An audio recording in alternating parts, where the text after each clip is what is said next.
Souvent lors d'une sortie d'un film dans une salle de cinéma, où je dirais quelqu'un va aller capter frauduleusement à l'aide d'une caméra l'image en la filmant sur l'écran. Alors évidemment la qualité est très très souvent médiocre. Ensuite, ces œuvres vont se diffuser petit à petit à travers d'autres réseaux, et notamment les réseaux peer-to-peer, où là, ils sont massivement échangés. Le peer-to-peer est une technique d'échange de fichiers entre différents ordinateurs reliés par Internet.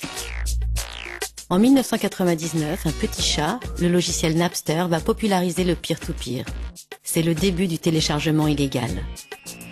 Avec le félin, on échange de la musique copiée illégalement et qui atterrit aussitôt sur les graveurs de CD ou les premiers baladeurs numériques. 2 ans plus tard, Napster doit fermer, mais d'autres solutions de téléchargement illégal prennent le relais et s'industrialisent, comme le streaming, qui permet de regarder un film à mesure qu'il se charge. Et pour savoir où chercher, on utilise les guides touristiques du téléchargement illégal, les annuaires de liens.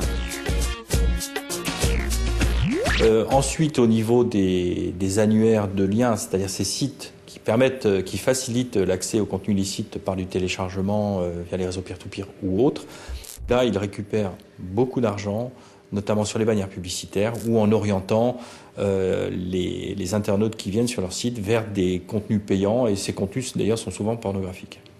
La plupart sont situés à l'étranger, donc difficiles d'accès au niveau judiciaire par les autorités françaises, et c'est difficile pour nous d'enclencher des actions judiciaires à l'encontre de ces sites.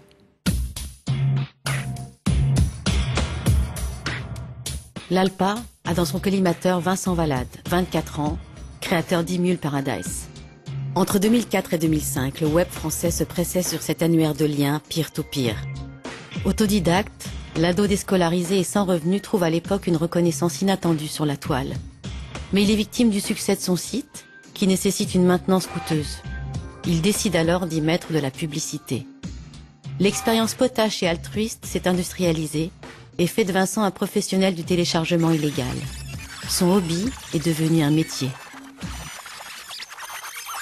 Donc ça me prenait mes journées, c'est simple, j'étais devenu un no-life. No-life, c'est le mec qui sort plus, c'est le mec qui ressort son Tamagotchi des tiroirs et c'est Panini et qui pète un câble, quoi. Non, c'était ça, c'était ma vie. C'est vrai que je négligeais mes relations amicales parce que je voulais que ce site, voilà. Ça tournait à ce moment-là à 250 000 visiteurs uniques chaque jour, quoi. C'était quotidienement assez fou, quoi. Et gérer tout, enfin, d'avoir quelque chose qui repose sur ses épaules, et enfin c'était juste dingue, quoi. C'était juste dingue. C'était vraiment un vrai kiff. Un kiff.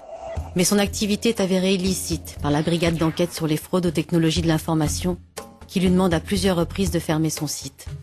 Vincent ignore cette demande et ne semble pas se rendre compte des conséquences de son aventure numérique. La justice lui reproche de gagner illégalement des centaines de milliers d'euros. Le risque pénal est lourd. Alors, je risque 3 ans ferme et 500 000 euros d'amende. Donc, non, ouais, 3 ans ferme. La prison, non pas pour avoir hébergé du contenu illégal, mais pour avoir indiqué où se trouvent les fichiers. Reste que musique, film ou jeux vidéo. La justice tente d'endiguer ces mises à disposition de fichiers contrefaits qui s'échangent dans des proportions dantesques.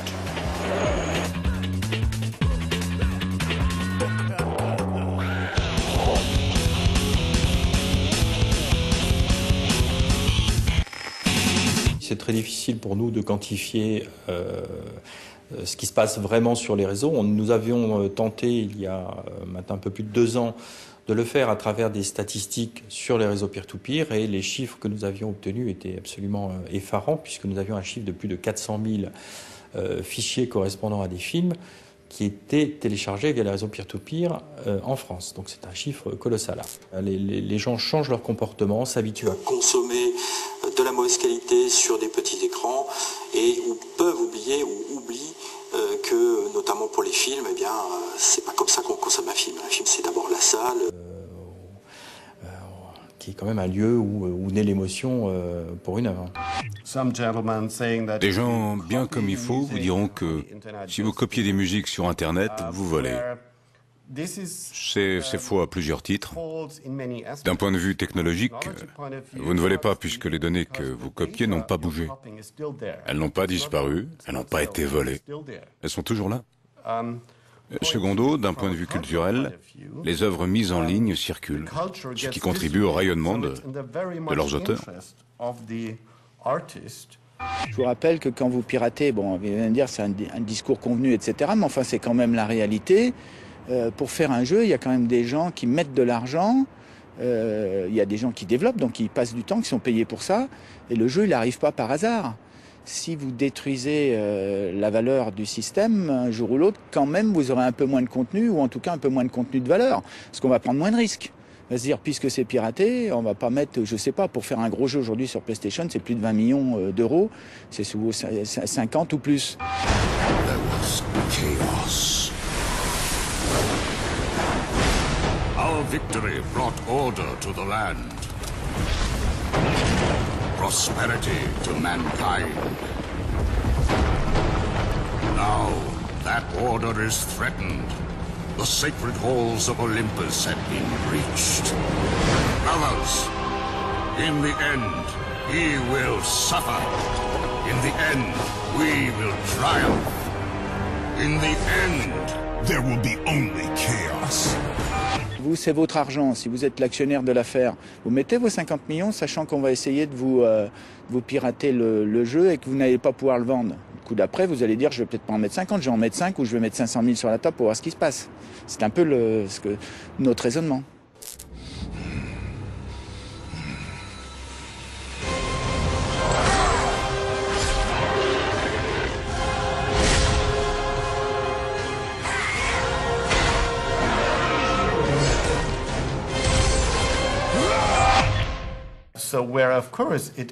Il est tout à fait vrai que certains investissent non seulement dans les idées, mais aussi dans la recherche, et qu'ils ont besoin de protection pour mener leur projet à bien.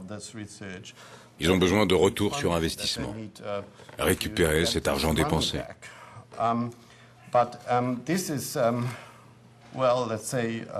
Ce sont des procédés tout à fait compréhensibles. Et nous n'avons pas besoin de les combattre, de statuer sur le fait qu'Internet est quelque chose de bien ou de mal. C'est une bataille vaine. Oui, ces gens dépensent de l'argent pour rien. Ils luttent contre des moulins à vent. Quant à moi, après des années de lutte contre eux, je suis devenu serein. Parce que j'ai constaté à quel point leur combat était perdu. L'un des partisans de la copie et du partage est chercheur au MIT Media Lab, à la fois le berceau des premiers pirates, mais aussi de la recherche militaire. Ici, on a développé radars et systèmes de guidage. Benjamin McCoyle représente une nouvelle génération d'activistes de l'échange libre.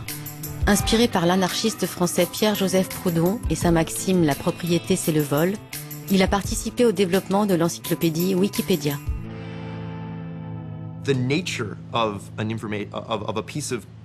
La nature même d'une donnée sur un ordinateur est d'être copiée.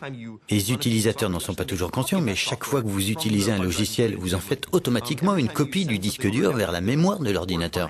Chaque fois que vous envoyez un document via un réseau, vous produisez 4, 5, voire 10 copies de ce document à travers ce réseau. Les ordinateurs sont des machines faites pour copier. Or, l'industrie qui produit des logiciels ou de la musique ou autres médias a dépensé des millions et des millions de dollars et employé des dizaines de milliers de personnes pour faire en sorte que les ordinateurs copient moins bien. Ils ont créé une nouvelle loi visant à criminaliser la copie ou des technologies qui brident les machines. Tout cela pour empêcher des ordinateurs de copier. You wouldn't steal a handbag. You wouldn't steal a car. You wouldn't steal a baby. You wouldn't shoot a policeman and then steal his helmet. You wouldn't go to the toilet in his helmet and then send it to the policeman's grieving widow and then steal it again. Downloading films is stealing. If you do it, you will face the consequences.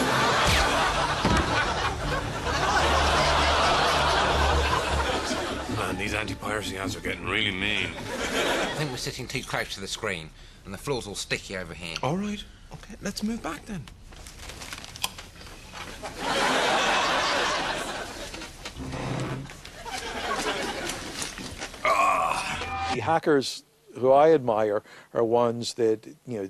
Les hackers que j'admire sont ceux qui font les choses intelligemment, qui font preuve de créativité. Parfois, ils sont un peu facétieux, mais dans leur monde, du moment que c'est fait intelligemment, ça passe.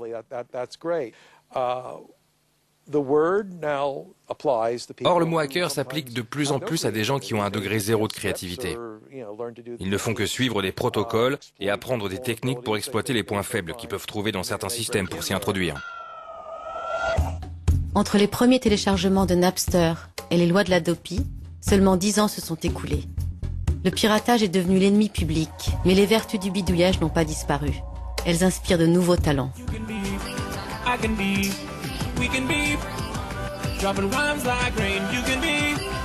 À New York, un quatuor détourne des images de journaux télévisés pour les faire chanter.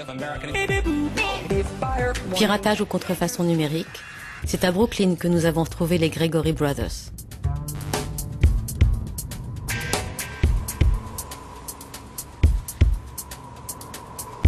Everything sounds better.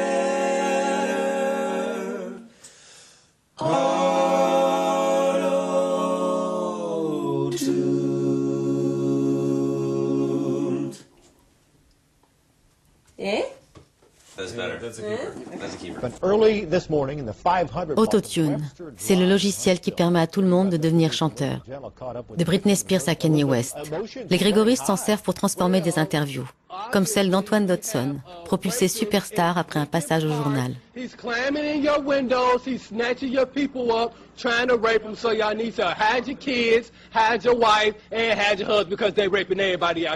Nous avons un studio très professionnel, dans lequel vous vous trouvez en ce moment. Certains pourraient appeler ça une salle à manger. Nous, on préfère appeler ça un studio. On aime bien se servir de notre imagination.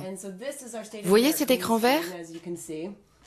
On se filme devant et on danse tout autour de la pièce. Parfois avec des costumes. On appuie sur enregistrer et voilà.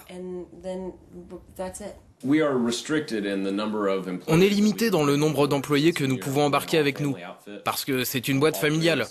Tous les trois, on est frères, et Sarah est un frère honoraire en vertu de son mariage avec moi.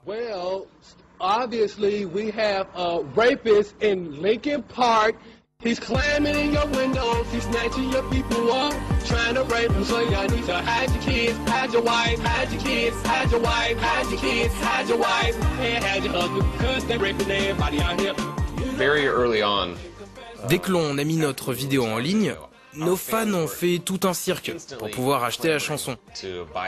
Ils voulaient l'écouter tout en lavant la vaisselle, danser dessus en boîte, quand ils conduisent leur voiture sur le chemin du boulot. Ils voulaient l'acheter. Alors, on a cherché à le joindre, lui, Antoine Dodson, entrer en contact pour lui dire « On devrait bosser ensemble ». On s'est donc associés pour vendre la chanson et nous partageons les bénéfices. On fait du 50-50. Et c'est à ce moment qu'on l'a mise sur iTunes. Et à partir de là, aux stupéfactions, beaucoup de gens ont voulu l'acheter. Au point qu'elle a fait son entrée au top 100 des singles. Et je crois que c'est la première fois qu'une chanson née sur YouTube atterrit dans leur classement.